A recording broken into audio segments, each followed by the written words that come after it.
Сәлем достар, сәлем. Бүгінгі эфирімді де социал ғылымын арқылы алған ақиқатты білімге арнайын деп тұрмын. Ақиқатты білімді мен өмірдің өзі бизнес деп атап қойдым. Негізі бизнес деген сөз болған кезде адамзат жаңағы ақша жасау құралы ретінде қабылданамыз. Ақша жасау құралы. Бұл негізі менің ұстазым Жанат Қожамжаров айтады, өмірдің өзі бизнес. Отбасы да бизнес, мемлекет те бизнес. Осы ақиқатты түсінген адам күйзелісте болмайды. Доқ жоқ, күйзеліс жоқ. Бизнес. Бизнес деген сөзді жай сөзге айналдырған кезде бір нәрсемен айналысу ғой. Осы Қабатов айтып жатады ғой өзінің эфирлерінде. Қазақтар әйтеуір бір нәрсемен айналысып жүреді. Сол бір нәрсемен айналысқанымыз бизнес. Айналысқан затымыз адамдарға пайдалы болу керек. Адамдардың аламын деген затына өз септігіңді тигізе, сен өз көздегеніңді аласың деген ақиқат бар. Осы бизнес жасау жолында біздің ниетіміз, пейіліміз дұрыс болу керек. Оны Жанат Қожамжаров ұстазым айтады. Харамдық болмау керек дейді, сараңдық болмау керек дейді. Ашық, таза бизнестеріңді қойыңдар деп үйретеді. Міне, социал халықаралық мектебінде нені үйретіп жатыр. Осы бизнестің өзін бүгін міне жазбалар, схемалар арқылы ол кісі бізге қалай түсіндірді, солай түсіндіріп берейін деп тұр. Сол кезде, схема арқылы түсірген кезде адамның санасына қопарыс келіп, ақиқат екенін түсіне бастайсың. Өз қателігін түсіне бастайсың. Өзіңнің субъективті ойыңнан кетіп, реально факты көрген кезде объективті көзқарасқа келесің. Енді мына бизнесті біз не үшін қоямыз? Бізді жаратылысында жаратушы нәпсімізді ақша тапқымыз келеді. Бірінші ақша, мансап, атақ керек бізге. Содан кейін менің ұстазым Жанат Қожамжаров айтады, адамның алдындағы басты міндеті өз санасын дамыту. Өз санасын дамыту деп қояйық. Біздің бизнес қойған кезде көздегеніміз не? Бас пайда, пайдасы, халыққа деген пайдасы қанша, маған деген пайдасы қанша деген сөз. Одан кейін жайлылық. Біздің бизнес жасаған бизнес бізге жайлылық алып келген. Яғни жұмысыңды жақсы көр. Жақсы көретін нәрсеңді өз бизнесіңе айландыр. Міне, сол кезде жайлылық келеді. Енді бизнесті қою үшін үш нәрсе керек. Ең бірінші, бизнесті қоям десем, зайырлы мемлекетте тұрғаннан кейін біз бизнесті неге заңды түрде тіркейміз. Келісетін шығарсыздар да бизнесті. Екінші, бизнесімді бастаймын деген кезде адам өзінің қабылдаған шешімдерінен тұрады дейді. Яғни шешімің арқылы сен іс-әрекетке көшесің. Любой бизнес ол қаржы, инвестицияны талап етеді. Яғни қаржы, ақша саламыз. Үшінші, нені сатқың келеді, нені өндіргің келеді. Өндіріс деп жазып қояйық. Өндіріс, міне. Өндіріс өзіңнің ойыңнан келетін затқа өзіңнің орны. Әркімнің өз талабы бар. Нені жылжыту арқылы сен бай қуатты болғың келеді. Не арқылы адамдарға өз септігіңді тигізіп, өзіңнің көздеген затыңа жеткің келеді. Мысалы, мен 20 жыл бұрын, 20 жыл компания Мөрекейдің кеңесшісі, зиялы аға директор болып отырмын. Мен, яғни, өзімнің шешімім арқылы, өзімнің ойымнан, міне, өндіріс мен қойған жоқпын. Өндіріп жатқан компанияға келісім шартқа отырдым. Мөрекей компаниясының өнімін жылжыту арқылы өз бай қуатты болу үшін мен өнімін сатып аламын деген ойыма келді. Ойыма келгеннен кейін мен шешім қабылдадым. Бұл ойым шын ойымға келдім. Бұл ойым дұрыс. адам өзінің қабылдаған шешімінен тұрады деп шешімге қабылдағаннан кейін бірінші сол бизнесімді бастау үшін мен инвестиция жасадым, яғни товарын сатып алдым, оны заңды түрде тіркедім. Любой бизнесте міне бизнес үш затты. Енді жаңағы Жанат Қожамжаров арқылы осы Суцай халықаралық мектебі арқылы білетініміз өмірде үш шындық бар. Субъективті реальность дейміз. Субъективті деген сөз ол өз ойың, дәлелі жоқ әлі. Арманың болуы мүмкін, иллюзияң болуы мүмкін, өз ойың, дәлелі жоқ. Екінші, объективті реальность дейміз. Объективті шындық. Объект деген сөздің өзінен шығып тұр. Көзге көрінетін зат. Объективті шындық. Значит, міне ақша көзге көріне ме? Көрінетін зат. И үшінші, мынаны онда субъективті шындық деп қояйық. Өндіріс деген субъективті шындық. Ал жоғарғы объективті шындық. Жаратылыстың заңдылығы, біздің мемлекетіміздің заңдылығы, конституция, оның барлығы жоғарғы объективті шындыққа келеді. Міне, үш шындық бар дейді. Өз шындық бар. Ал өндіріс бизнестің басталуы, міне, бірінші өз шындығынан басталынады. Оны біздің Жанат Қожамжаровтың ұстазы бізге, бәрімізге абай танушы, бәріміздің сүйікті тыңдайтын Омар Жалел айтады. Субъективті шындық деген өз ойың. Өз ойың. Міне, өз ойыңнан туатын зат қой, өз ойың. Жанат Қожамжаров айтады, өмірде сенің ойлағаның, жазғаның көзіңе елестеткен затың ғана болады. Басқа нәрсе еш нәрсе болмайды.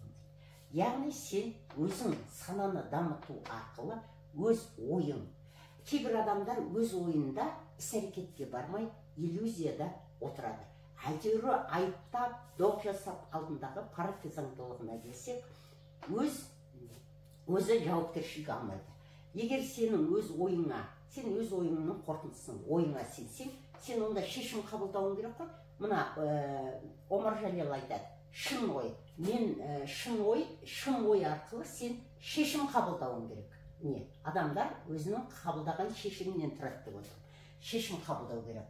И жаңағы жоғарғы объективті шындық деген, енді бизнес жүргізем десем, ол қалай болу керек өзі? Қалай болу керек? Қалай болу керек? Значит, ол заңды түрде қабылдану керек. Ал бизнестің алға жүруі үшін міне, жаңа өз ойыңды аналитикалық ойлау қабілетін көтеріп, талдау арқылы, міне, өз ойыңнан субъективті, вообще Суцай мектебінің бізге үйретіп жатқаны субъективті өзіңнің көзқарасыңнан кетіріп, объективті көзқарасқа келу керек. Ол үшін не істейміз? Мына өз ойыңнан суық ойға, мына шешім қабылдаған кезде, мына жақта нәпсі бар, өз ойыңда нәпсі, эмоциямен, мен мынаны сатып, эмоцияны қосасында айтасың. Мен Мэрике компаниясына тіркеліп, соның өнімін сатайын. Мен 20 жылдан бері көріп жатырмын, сондай адамдар бар. Өздері келетті өз ойларынан. Мен де байым дейді. Мен де жаңағы компания Мэрикейдің өнімдерін жылжыту арқылы байқуатты боламын дейді. Болды. Өз жерден тоқтайды. Ол нәпсі эмоциясының арқасында қабылданған шешімі. Ол шешім ақиқатты болу үшін сен нақты шешім қабылдауың керек. Нақты шешім қабылдап, суық ақылды іске қосу. Суық ақылды іске қосуың керек. Суық ақыл деген ол нәзік интеллект. Вот нәзік интеллектті қосып, аналитикалық ойлау қабілетіңді көтеріп, талдау арқылы іс-әрекетке көшу, міне, іс-әрекетке көшу керек. Ойыңнан, қиялыңнан кетіп, Суцай халықаралық мектебінде үйретіп жатқаны, мына суық ақылға қалай келу керек, нәзік интеллектті қалай ашамыз. Міне, жазғанда да, жүргенде де 5 сезіміңіз ашылады. 5 сезіміңді ашып, нәзік интеллект арқылы өтіп, содан кейін санаға, ақылға жетеміз. Міне, содан кейін ақылға, санаға жетеміз. Ал жаңағы біздің Жанат Қожамжаровтың шәкірті Омар Жәлел айтады. Мынау өз ойың, мынау суық ақыл, мынау нұрлы ақыл. Сол кезде табыстың көзі ашылады. Сол кезде адамдардың жетістігіне себепкер боласың деген сөз. Енді бәрін түсіндік. Яғни қандай жолдармен қалай керемет бизнес қоятынымыз. Енді бұның барлығы қаншалықты ақиқат дегенге көзімізді жеткізу үшін Жанат Қожамжаровтың беріп жатқан біліммен тоқталайық. Жанат Қожамжаров бәрін айтып жатады. Әлім, білім, ғылым. Мына әлім деген құрсақтан тектен келетін. Әлім, парасат, ой, санада тұру. Қазір мен сіздерге беріп жатқаным Жанат Қожамжаровтың әлімін білім ретінде қолданып отырмын. Білім ретінде бергендіктен өз субъективті көзқарасымды қосып отырғаннан кейін білім арқылы алған заттың барлығы субъективті көзқарас болып есептелінеді. Міне, субъективті көзқарас. Социал ғылымының оқытуының өзі мына субъективті көзқарастан объективті көзқарасқа келу. Объективті көзқарасқа ақиқат ретінде қабылдау үшін біз қазір бәріміз түсініп көрейік. Яғни бұны түсіну үшін жаңа адамзаттың жаратылысын еске алайық. Бұл дүниеге адам келген кезде, бұл дүниеге келген кезде түп санада ақыл бағдарламасында келеді. Яғни түп сана и санада өмірге келеді. Яғни күйбің тіршілік жасаймыз. Өзіміз алдымызға, өзіміздің ойымыз, өзіміз шешім қабылдаймыз, өзіміз заңды түрде барып тіркейміз, өзіміз күнделікті жоспар қоямыз, өзіміз Құдайменен ісіміз жоқ. Ал социал ғылымы арқылы біліп отырғанымыз ихсанға келу. Ихсанға келу деген сөз, ол не деген сөз? Құдайдың барын мойындау. Әрбір іс-әрекетімде Алла тағала мені көріп тұрғандай, мен өзім көрмесем де көріп тұрғандай. Нәтижесі мен өз іс-әрекетімді жасаймын, нәтижесі Алланың құзырында болу керек. Ол Алланың құзырында болу деген сөз, ол дене тәртібі арқылы сана тәртібін, адамның алдындағы басты міндеті өз санасын дамытуға келеді. Яғни, түп сана мен санада, түп санада мен қалаймын, қаламаймын жүреміз. Абай Құнанбаев айтқан, өз қалауым дегенге басын соғып, қаламайтын затынан басын алып жүрген адамдарды ол кісі жарты адам деген. Яғни, адам бейнесіндегі мал деген. Сол сияқты мына ақыл бағдарламасында өмір сүрсек, бірде оңтайлы нәтиже болуы мүмкін, бірде керіс нәтиже болуы мүмкін. Только ол күйбің тіршілік болады. Ал егер өзіміздің ақыл программасымыздан кетіп, жаратушыдан келген міндетті атқарсақ, ол сан деген атаулы ғылым. Әр санның атында белгілі бір энергия тұрады дедік. Әр адам осы дүниеге келген кезде ғаламшардың ықпалында болады. Жанат Қожамжаров айтады, білімсіздерді ғаламшар басқарады. Міне, ғаламшардың ықпалында туған. Білімділер ғаламшарды басқарады. Ғаламшарды басқарып, ихсанда болған кезде, сфера ашылады. Сфера дегеніміз жаңағы нұрлы ақыл. Міне, нұрлы ақыл болады. Нұрлы ақыл ашылады. Нұрлы ақыл ашылғанда көзге көрінбейтін көмекшілер келіп, біз іс-әрекетімізді жасаймыз, Алла тағала шексіз байлыққа бөлейді. Ол үшін біз санамызды дамытуымыз керек. Ендігі жерде түсінетін затымыз, егер біз түп сана дедік, міне, түп санада не бар? Түп санада автоматты түрде жасалынған заттар бар. Түп санада интеллект бар. Интеллект. Зият, ой, өріс бар. Одан кейін не жұмыс істесек те, қандай қарым-қатынас жасасақ та, барлық тәжірибелеріміз жадыда жазылып отырады. Яғни, память бар. Одан кейін бәріміздің қалауымыз бар ғой, қалауымыз, нәпсіміз осы түп санада салынған. Одан кейін адам баласы рахаттану. Мен осы Сұсайға дейін ойлайтым, рахаттану деген бақыт деп. Ал Сұсай ақиқатты білім арқылы біліп жатыр. Рахаттанған кезде, мынау автоматты түрде болғандықтан сана шектеулі болады екен. Сана шектеулі болады екен. Сана жаңағы кеңею үшін таң қалып, күнде бір жаңа затқа үйрену деген сөз ғой. Ал сана бұл суық ақыл. Суық ақылда жаңа біз не айттық? Нәзік интеллект, аналитика, ойлау қабілетін өсу керек. Аналитикалық. Бұл кезде талдау арқылы. Мұнда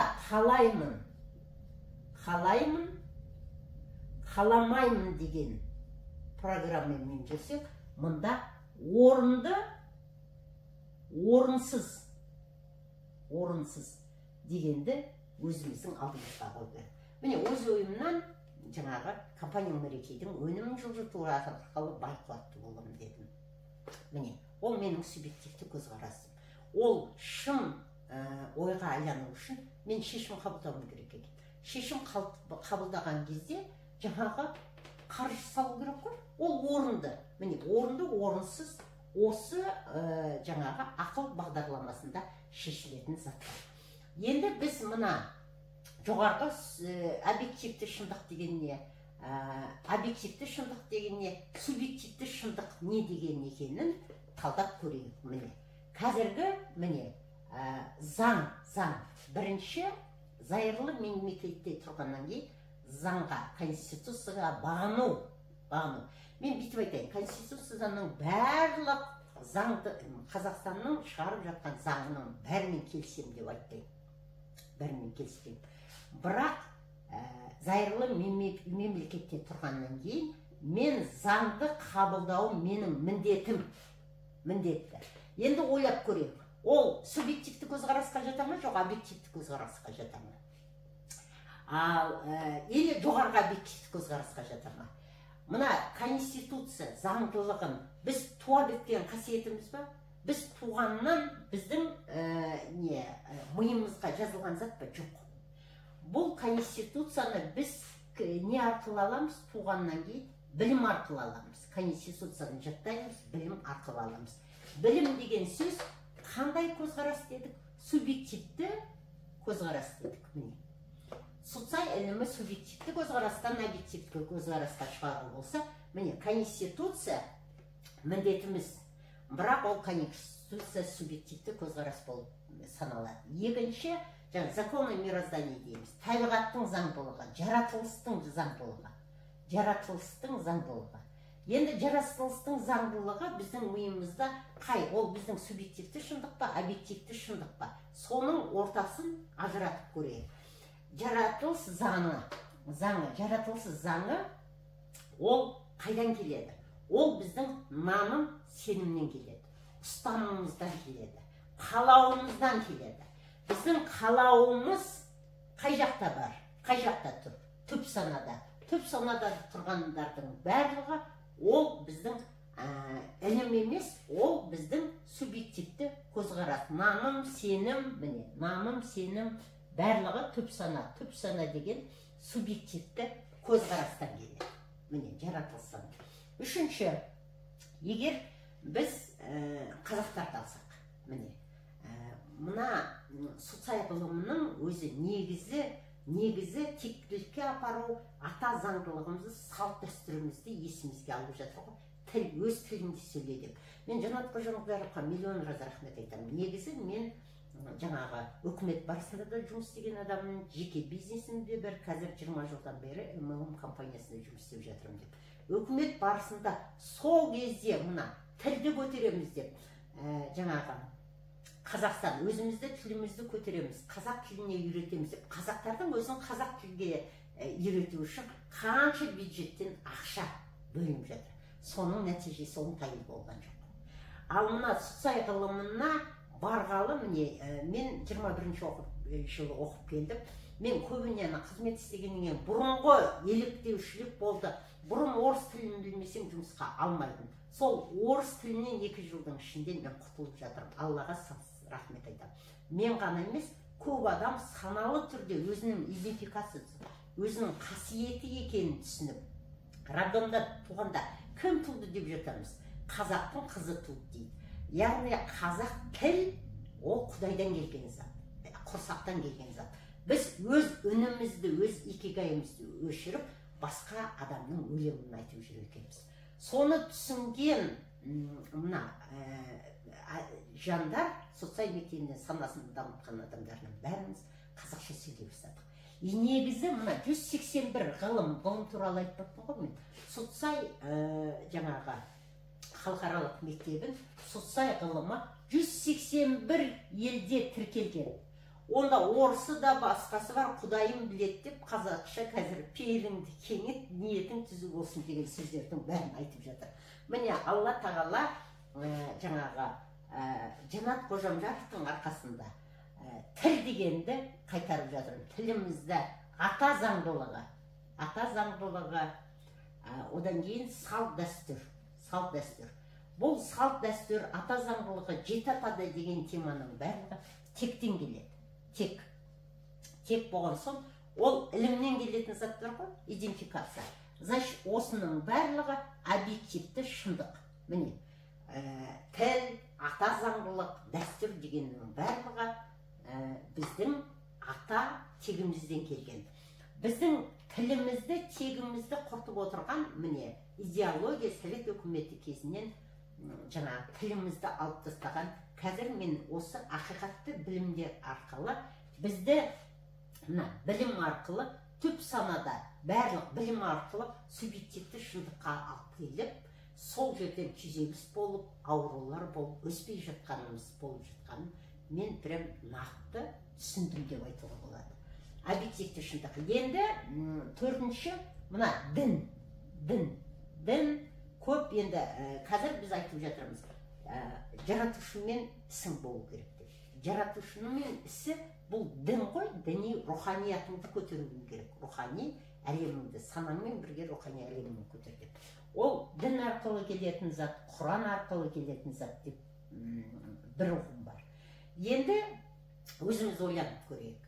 Мына Құран бұл негізі ілім ғой, негізі ілім. Алладан түскен ақиқатты білім, ілім ғой. Бірақ біз үшін бұл субъективті көзқарасқа жата ма, жоқ объективті көзқарасқа жата ма деген сөзге қарасақ, бұл дін, Құран ілім болғанмен, міне Жанат Қожамжаровтың ілімі болғанымен, маған ол білім болып тұр. Тура сол сияқты Құран Алла тағаладан түскенмен, мен оны табиғатынан туа автоматты түрде болмағаннан кейін, ол Құранға біреу үйретеді. Біреу үйреткен кезде, біреудің білімі арқылы көзімді ашсам, ол субъективті көзқарас болады.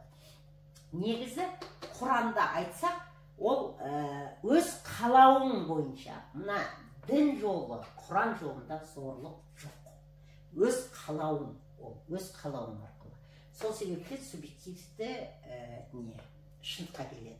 Біздің өсіп өнуіміз табысты болып, жаңағы аурудан аулақ жүруіміздің арқасында, міне, объективті, субъективті көзқарастан кетіп, объективті көзқарасқа келу деген сөз, міне, біз тілімізді көтеріп, тектілігімізді есімізге алып, қазақ халқы қандай қасиетті халық болған, баяғыда атқа мініп, кундалини энергиясын көтеріп жүретіндер. Жаңағы любой ауа райда ақиқатты барлығын айтатын қасиетінің барлығын біз мына совет өкіметі идеология арқылы тілімізді алғанның арқасында біз адасып жүр екенбіз. Мына социал әлем арқылы сол ақиқатты білімді алып жатырмыз. Егер біз бизнес жасау жолында жаңа харамдықтан, сараңдықтан кетіп, ашық, таза жолмен жүру, өзіміздің тілімізді, міне, тіл, идентификация өзімізді қасиетімді ашқан кезде, тіл арқылы Алла тағаладан нұрлы ақылға келіп, жаңағы жұмысыңды істейсің, нәтижесі пейіліңе, ниетіне Алла тағала беріп тұр. содан кейін жеті атаңымызды білу, салт дәстүрімізді білу, тектілік, мына тектілік. Текті адам деп жатқаны барлық мына қасиетсіз қазақ жоқ деп айтады Жанат Қожамжар. Сол қасиетімізді көтеру үшін осы бүгінгі өмірдің өзі бизнес.